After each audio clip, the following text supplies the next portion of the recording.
Hi guys, Literary Prepper back again. So this is another video in the series of videos that I'm going to be doing on writing techniques rather, and bibliotherapy. You don't have to watch these in order, so if you pick up wherever, just follow along for that particular video, and then you can go back and watch the others later on if you want to.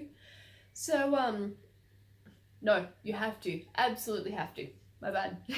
Anywho, so today I wanted to talk to you guys about a writing technique called stream of consciousness. Now, I'm not a huge fan of this one, but I know a lot of people are.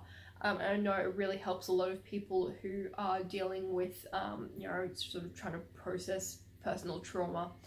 I don't like it because I like to be a little bit more purposeful in what I write, but I know that for a lot of people, it's really good for trying to sort of, if you're stuck on what it is that you're trying to think of, or if you're just not sure where you should start with writing, then it can be a really good way to actually just get the process started. And all writing exercises are really good at just practicing. It's like anything. The more you practice, the better you will get at different bits and pieces. So as usual, you need a pen, you need your notebook, and just have a separate notebook for your writing bits and pieces. I know it's really tempting to sort of tear pages out for writing shopping lists, or to I don't know, make paper airplanes or whatever it is that you want to do with spare bits of paper, but try really hard to just have one notebook that is devoted to your writing bits and pieces, because like a lot of things, there are people who like to sort of go back and have a look at their diaries from high school, say, or from various holidays that they went on or whatever, or people who decide they're going to keep a journal while they're pregnant or something like that. It's also really good to sort of look back on your own writing exercises, and because you can get ideas for things that you're working on currently. It's also really good to sort of see like the crappy stuff that you made in the beginning, or even some of the really, really good stuff that you made in the beginning, and then compare that to the stuff that you can write or are writing later on. And just keep it.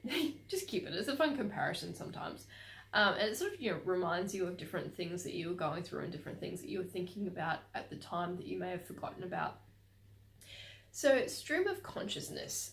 So I, as I've said before, I like to time my writing techniques, because it is one of those things where you can sort of just get into like the zone and just keep writing.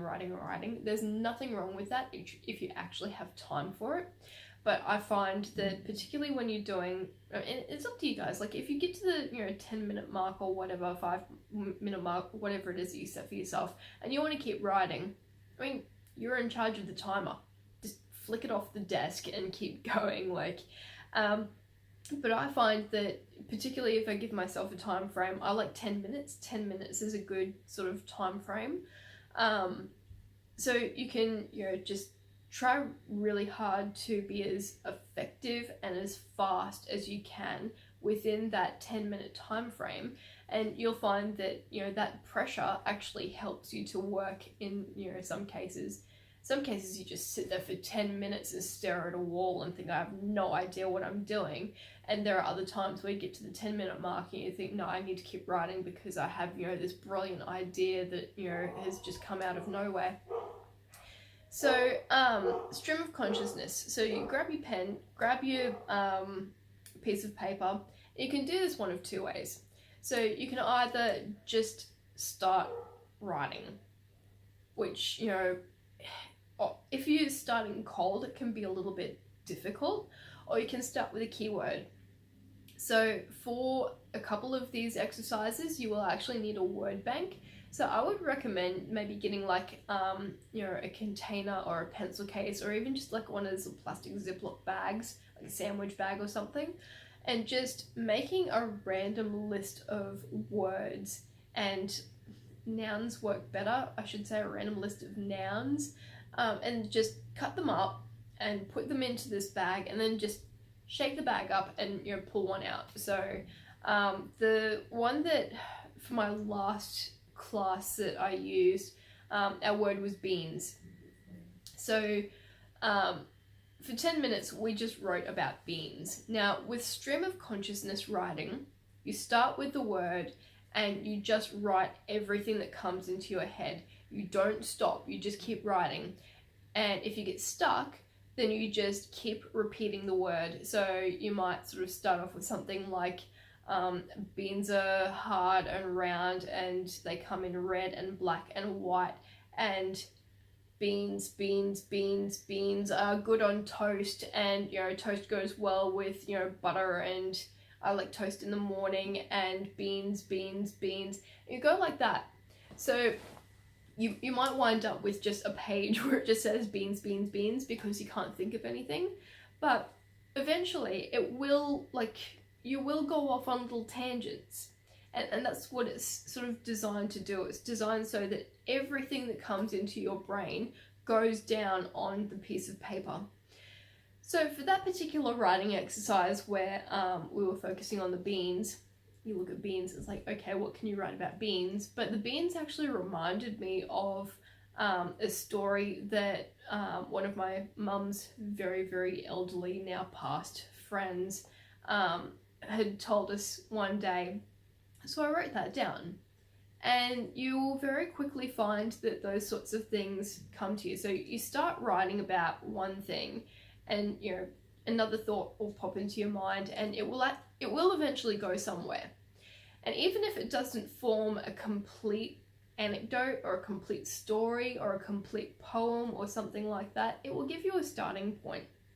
So that's my sort of challenge to you guys for today, is grab your notebooks and your pens and take, I would say 10 minutes. I really do recommend 10 minutes. If you don't have 10 minutes, then you don't have 10 minutes. But if you do have some free time and you're wanting a guideline, then I have an egg timer that I bought. I think it was like $2 at the cheap shop. You can get them at the supermarkets or kitchen stores or whatever. You can use your phone, set an alarm. Or even just, see what you can do in an ad break, like while you're watching TV or something. Just pick a word and just start writing. And, even if you don't particularly want to have a go at the stream of consciousness exercise, at the very least, if you're going to do something from this video, then create your noun word bank, because we will be going back and doing some exercises with that at some stage. So that's always a good sort of thing to have handy, is keep that in a desk drawer or with the rest of your bits and pieces, even if you want to create like a box of writing stuff. So if you guys have any sort of questions, comments, feel free to pop them in the comments box below. I do my very best to try to get to people as fast as possible, but sometimes it does take me a day or two. I apologize. I don't ignore people deliberately. I do intend on getting to you as fast as I can. So if I don't get to you the same day, I really will try to get to you in the next sort of day or two. Like, share, subscribe, all that jazz. We're on Patreon as well. If you guys feel like throwing us some, spare change or whatever, we're going to be working on some t-shirts very shortly for, anyone who sort of is interested in, getting a literary prepper t-shirt. I know I am. Have a go at the stream of consciousness exercise. Feel free to, even if you want to sort of put like an interesting excerpt or the whole thing, if you really feel like it. I don't know if there's a word limit on comments, but feel free to just pop it all in the description below, and we'll talk to you guys next time. Bye.